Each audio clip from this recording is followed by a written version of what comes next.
성신여대 앞에서 대낮에 한 남성이 흉기를 휘두르는 아찔한 사고가 있었습니다. 이 흉기 난동으로 결국 지나가는 행인들이 부상을 당하는 사고로 이어졌습니다. 영상을 저희 취재기자들이 확보를 했는데요. 함께 보시죠. 지금 보시면 저 동그라미 친 곳에서 검정색 옷을 입은 남성이 흉기를 마구잡이로 휘두릅니다. 그래서 행인 2명이 지금 불이 나게 도망가는 모습. 그런데 이 검정색 패디 남성이 여기서 그치지 않고 지금 길 걸어오는 파란색 남성에게 역시 흉기를 휘두르는 아찔한 상황이에요. 지금 남성이 잘 피했지만 저 흉기범이 흉기로 난동을 벌여서 6명의 시민들이 부상을 입는 큰 사고로 이어졌다는 거예요. 이윽고 이 남성이 길을 가다가 흉기를 바닥에 내팽겨치는 모습까지 선명하게 보시죠. 아까 그 흉기입니다. 내팽겨치는 CCTV 화면까지 저희 취재기자가 직접 저 곳을 뛰어다니면서 CCTV를 입수했습니다. 다시 한번 보시죠. 먼저 이곳에서 흡연하고 있는 사람들로 추정되는 2명에게 흉기를 휘두르고 이어서 파란색 옷을 입은 행인에게도 묻지마 합니다. 이렇게 흉기를 휘두르. 백기종 팀장님, 네. 6명이 부상당했어요. 네. 이분들 좀 크게 다치지는 않았는지 좀 일단 제일 먼저 걱정이 됩니다. 네, 성북경찰서에서 이 사건을 지금 수사를 하고 있는데 55세 된 이 남성이 지금 최근에 밝혀진 걸로 보면 2급 정신지체 장애로 밝혀졌습니다.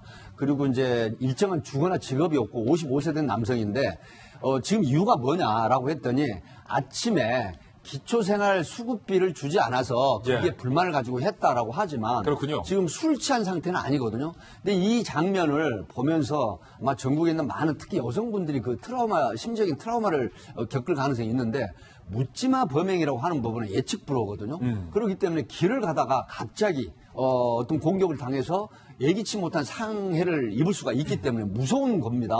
근데 이제 정신질환을 앓고 있는 분이 아무런 무방비 대책에 있는 상태에서 특히 여성이나 약한 사람들을 향해서 흉기를 휘두른다. 저게 사실은 문구용 그 도구거든요. 문구용 도구인데 저걸 가지고 지나가는 더군다나 이제 그 성신여대역 입구역인데 굉장히 많은 분들이 왕래하는 곳인데 저런 형태로 해서 만약에 제가 걱정을 하는 건 저 날카로운 얘기가 결국 만약에 한 사람의 이 경부 쪽, 목 같은 데 만약에 스치게 되면 3cm만 만약에 파인다라고 하면 이게 실혈사로 사망에 이르는 정도의 굉장히 위험한 형태이기 때문에 결국 이게 경찰이 체포가 됐지만 구청에 들어가서 난동을 부리고 결국은 저런 형태로 했는데 이걸 지켜보는 사람들은 지나가는 사람들에 대한 어떤 트라우마를 가질 수가 있기 때문에 묻지마 범죄는 정말 위험하고 무서운 범죄다라는 측면에서 여기에 대한 근본적인 대책이 꼭 세워져야 된다 하는 생각이 듭니다. 지금 백종 팀장님이 또 아침에 취재를 해서 기초생활수급비가 나오지 않았다는 이유로 이 같은 범행의 동기를 품게 됐다는 사실을 알게 됐는데 그래서 이제 구청으로 가게 된 건데 지금 제가 이 사건을 쭉 보니까 변호사님, 지금 이게 걱정되는 거예요. 6명이 다쳤어요. 근데 그 중에서 5명이 여성이었어요.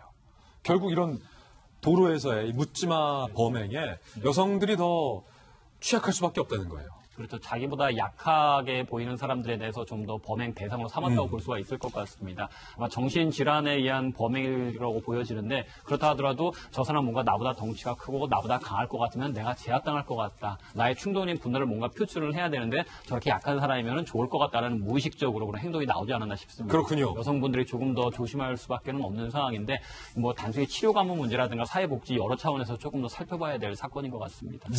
두 가지 사건 두 분과 함께 명쾌하게 풀어봤습니다. 감사합니다.